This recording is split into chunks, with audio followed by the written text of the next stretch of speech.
Friends, ఒక తుప్పు పట్టిపోయిన మేక ఎవరికైనా గుచ్చుకుంది అని అంటే వెంటనే మనం ఏమని చెప్తాం? అర్జెంటుగా వెళ్ళి యాంటీ టెటనస్ ఇంజెక్షన్ వేయించుకోండి అని చెప్తాం. ఎందుకు? బికాస్ టెటనస్ అనేది ఒక భయంకరమైన వ్యాధి. క్లాస్ట్రిడియం టెటనై అనే ఒక బ్యాక్టీరియా నుంచి వస్తుంది. ఇది కనుక మన బాడీ లోపలికి ఎంటర్ అయింది అని అంటే నర్వ్స్ని డ్యామేజ్ చేసి ఈ లాక్ జా అని చెప్పి బాడీలో స్టిఫ్నెస్ వచ్చేస్తుంది, కన్వల్షన్స్ అనమాట, ఫిట్స్ లాంటివి వచ్చేస్తూ ఉంటాయి. శ్వాస తీసుకోవడానికి మింగడానికి కూడా ఇబ్బంది అయిపోయి మనిషి చనిపోయే అవకాశాలు ఉంటాయి. సో తుప్పు పట్టిపోయిన మేక వల్లే వస్తుందా? రాంగ్.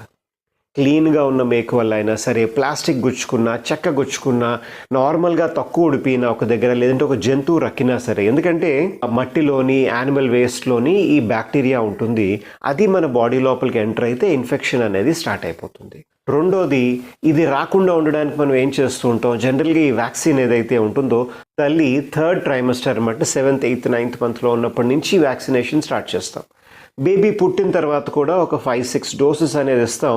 బూస్టర్ డోస్ అనేది ఎవ్రీ 10 yearsకి ఒకసారి ఇస్తే సరిపోతుంది. ఇప్పుడు ఈరోజు ఒక వ్యక్తికి మనం యాంటీ టెటనస్ ఇంజెక్షన్ ఇచ్చామనుకుందాం. మళ్ళీ 5 years లోపల వాళ్ళకి ఇంకేదైనా గుచ్చుకున్నా, దెబ్బ తగిలినా మళ్ళీ టీటీ ఇంజెక్షన్ ఇవ్వాల్సిన అవసరం లేదు. ఇది వరల్డ్ హెల్త్ ఆర్గనైజేషన్ గైడ్లైన్స్, గుర్తుపెట్టుకోండి. మళ్ళీ ఫ్రీక్వెంట్గా ఇవ్వడం వల్ల బాడీలో యాంటీ టెటనస్ టాక్సైడ్ ఎక్కువ అయిపోవడం వల్ల యాడ్వర్స్ ఎఫెక్ట్స్ ఎక్కువ వచ్చే ప్రమాదం ఉంటుంది అని చెప్పి కూడా వాళ్ళు హెచ్చరిస్తున్నారు. అలాంటప్పుడు ఏం చేయాలి? ఒకసారి టీటీ ఇచ్చిన తర్వాత మళ్ళీ ఇంకేదైనా దెబ్బ తగిలింది అనుకోండి, అక్కడ మనం ఇంకొంచెం ప్రికాషనరీగా, ప్రివెంటివ్గా ఉండడానికి హోమియోపతిలో ఒక వండర్ఫుల్ మెడిసిన్ లీడమ్ పాల్ 200 అనే మెడిసిన్ ఉంటుంది.